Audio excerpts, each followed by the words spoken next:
Vocês sabem como é que os atores das novelas do SBT fazem pra decorar tanto texto e quando eles têm que gravar uma cena chorando? Eu conversei sobre isso, além de outras curiosidades dos bastidores, com a Julia Nassa, que faz a Cristina na Caverna Encantada. E olha só o que foi que a gente falou. Uma rotina tão cheia, com tanta coisa que você faz, além dessas 18 cenas que você vai gravar, fora todas as outras coisas em volta, né? Que você tem a parte musical, também tem o seu dia a dia, a questão da rotina da academia e tudo isso. Como é que você encontra tempo pra decorar tanta coisa? Como você consegue decorar assim tanta cena junta? É difícil. Eu, graças a Deus, tenho a memória muito boa. Minha memória é muito boa mesmo. Eu posso ser ruim em várias outras coisas, mas, tipo, eu fico vendo as provas do líder, do Big Brother, todas essas que são de memória, eu fico me desafiando a jogar junto. Porque meu bisavô, ele tem Alzheimer. Então, eu sempre treinei muita coisa de memória desde cedo, assim. Aqui em casa, a gente brinca com essas coisas de memória pra meio que cuidar do nosso cérebro, né? Porque pode ser genético, pra não chegar mais lá na frente e ter algum problema. Então eu sempre gostei muito desses jogos e a minha memória sempre foi boa. Pra decorar texto, então é muito rápido. Tipo, o que acontece é que eu dou uma burladinha no sentido de que ao invés de a fala não acredito que você fez isso, meu Deus. Eu falo, meu Deus, você fez isso, eu não acredito. Sabe? É a mesma fala, mas o que acontece? Eu decoro, muito mais do que decorar a fala certinha, eu decoro o que tá acontecendo na cena. Todo o contexto, né? O contexto, qual que é a minha deixa, e aí nesse momento eu vou falar sobre isso. Nessa fala eu vou estar irritada e eu tenho que brigar com a Betina porque ela colocou o negócio no lugar errado. Então, a fala, por mais que a fala seja, você colocou o negócio no lugar errado, às vezes eu posso falar, esse negócio não fica nesse lugar, Betina, você colocou errado. Às vezes eu adiciono algumas coisas e tal, então... E eles liberam, não tem problema quanto a isso não, né? Não. Às vezes, né, claro, nada muito exagerado. Você viu que são pequenas diferenças que eu Sim. faço.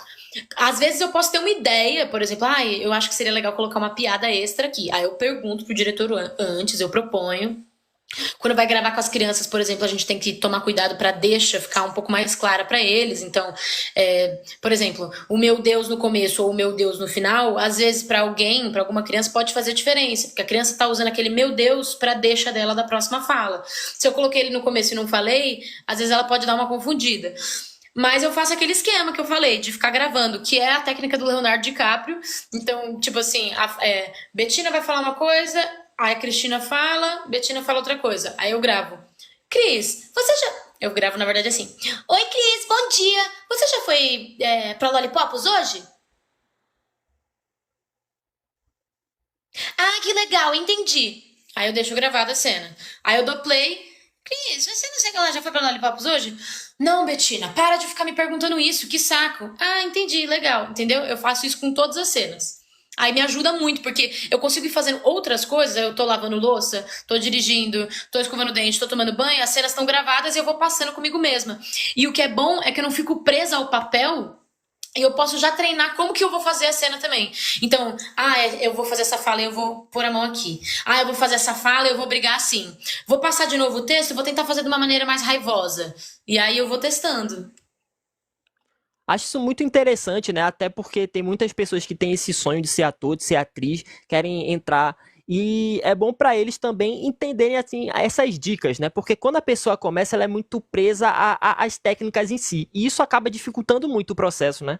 Totalmente, totalmente. Eu sempre fui muito adepta, isso desde a época de escola, assim, entenda o contexto, olhe o macro, sabe? Entenda tudo.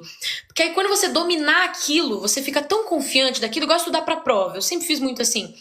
Entende tudo, sabe? Lê esse livro, entende toda a história e tal, que depois você pode improvisar em cima, você pode se aprofundar em cima sobre esse assunto, você pode criar apresentações de PowerPoint de escola. Eu nunca era aquela pessoa que escrevia, o meu PowerPoint eram imagens, eu fazia apresentação com imagens, só imagens, não tinha quase texto, porque eu entendia o contexto e aí eu ia elaborando em cima desse contexto. Então, se permitir ficar livre é uma coisa que me ajuda muito. Claro que tem diretores e diretores, tem pessoas que não permitem que você mude tanto as coisas.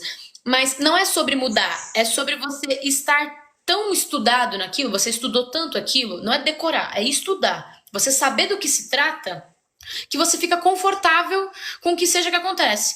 Porque o que acontece? Eu não decoro a fala certinha. Se eu ficasse presa ao meu Deus, não acredito, se o diretor chega lá na hora e ele pede pra eu mudar, eu vou travar, a pessoa trava, a pessoa fica confusa. Agora, se eu sei que Ao invés de eu pensar no meu Deus, não acredito, eu tenho que pensar, nessa fala eu estou indignada. Eu penso na palavra indignada. Estou indignada com a Betina. Preciso demonstrar raiva. Aí eu penso nisso. Aí, independente do que o diretor pedir pra eu falar, do que tá escrito no texto, do que vai virar a fala, vai fazer sentido. Porque a proposta inicial continua ali, que é o indignada. Então, entender o subtexto é muito importante. Nessa questão, assim, da sua personagem, né? E de todas as cenas que você fez até agora, qual pra você foi a mais difícil? No caso das que foram ao ar, né? Não sei se tem alguma que não foi ao ar ainda, que foi a mais de todas, né? Deixa eu ver, das que foram ao ar, eu preciso lembrar em que pé que tá. Eu acho que a cena mais difícil de gravar... Já apareceu eu com um gato? Já, acho que já, né? O gato, esse é o gato do clipe. O gato do clipe é a minha gata mesmo, que é a Matilde, que eu levei pra gravar. Mas tem uma cena que a gente gravou com um gato que o dono não tava conseguindo manusear o gato tava querendo arranhar o dono, tava querendo me arranhar. Isso que eu tenho muito jeito com gato, eu não ligo. Os gatos me arranham, eu não ligo mesmo. Mas tava difícil de gravar, porque ele ficava... Eu não queria ficar no colo, ficava se mexendo. O clipe também foi difícil de gravar, foi demorado. Mas por enquanto as nossas cenas estão muito pouquinhas, né? Tem poucas cenas do Pet Shop e cômicas. Mais pra frente, os personagens vão começar a ser aprofundados. Vai ter mais destaque, né? Vão ter mais destaque, tramas mais importantes. A gente vai começar a se envolver mais com o pessoal do colégio também. E aí essas cenas vão ficando um pouquinho mais difíceis. A gente gravou uma cena... Ontem a gente gravou duas cenas muito difíceis por motivos completamente diferentes. Uma foi porque ela era difícil tecnicamente, porque tinha que ficar apagando e acendendo uma luz. Tinha um spot de luz em cima de mim, que tinha que ficar apagando e acendendo conforme alguém entrava na sala. E aí a gente teve que ficar fazendo várias e várias vezes, porque entrava e aí não acendia a luz direito, e aí precisava fazer de novo e não podia dar kill. Era uma cena que não podia dar kill. Kill é quando eles param no meio, explicando pra quem não sabe, né? Kill é no sentido de deixa, né? Enfim, aí por exemplo, a pessoa errou a fala, ou deu algum problema na luz, kill... Aí cortou, a gente fica congelado. Vamos voltar da fala tal. Beleza. E aí continua, entendeu? Para a cena no meio e depois continua. Essa cena não podia dar kill. Então, se errava, tinha que voltar do começo. E aí ficou dando muito problema também. E aí uma outra cena em seguida que a gente gravou com as meninas, com a Manu Bistene e com a Valentina Bonfim. A Isadora e a Manu. Que a gente tinha que ficar juntas num frame só.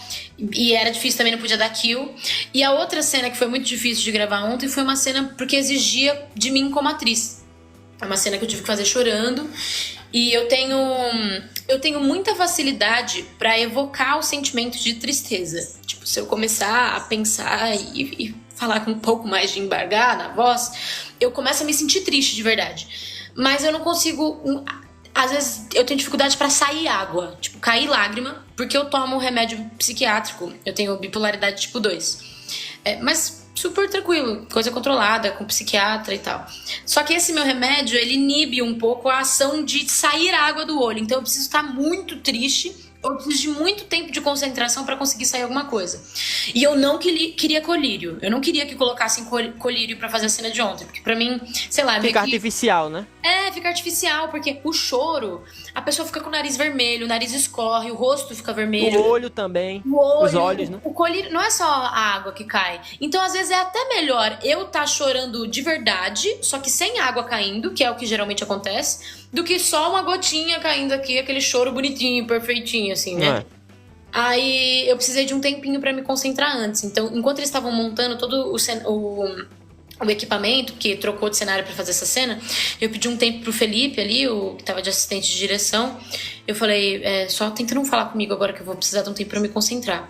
E aí eu fiquei tipo uns 15 minutos assim, sentada no chão, olhando assim fixamente pra um ponto e tentando evocar esse sentimento, porque na cena eu já tinha que começar chorando, é como se eu já estivesse chorando há um tempo. Era uma cena forte com o Thomas. Não posso contar o que é, gente, mas é bem, bem legal. Mas já estamos sabendo, pelo menos quando for ter a cena, a gente já vai saber que foi essa daí.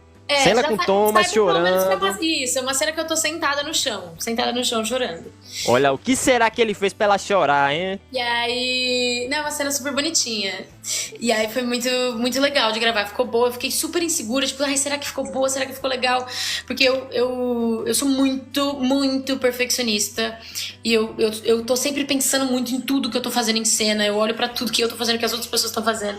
E aí o Renato, o diretor, veio e falou, não, ficou linda a cena, parabéns e tal. Aí, você tem certeza? Não mente pra mim, por favor, fala sério. Se ficou ruim, a gente faz de novo. Ele, não, se tivesse ficado ruim, eu não teria nem falado nada. Pra eu vir aqui elogiar, porque eu amei. Aí eu, então tá bom. Mas ainda assim, eu fico com vontade de voltar lá e fazer de novo, sabe? Eu nunca acho que tá bom. Mas nesses casos, assim, das cenas, vocês não chegam a ver, não, né? Vocês só assistem quando passa na televisão, né?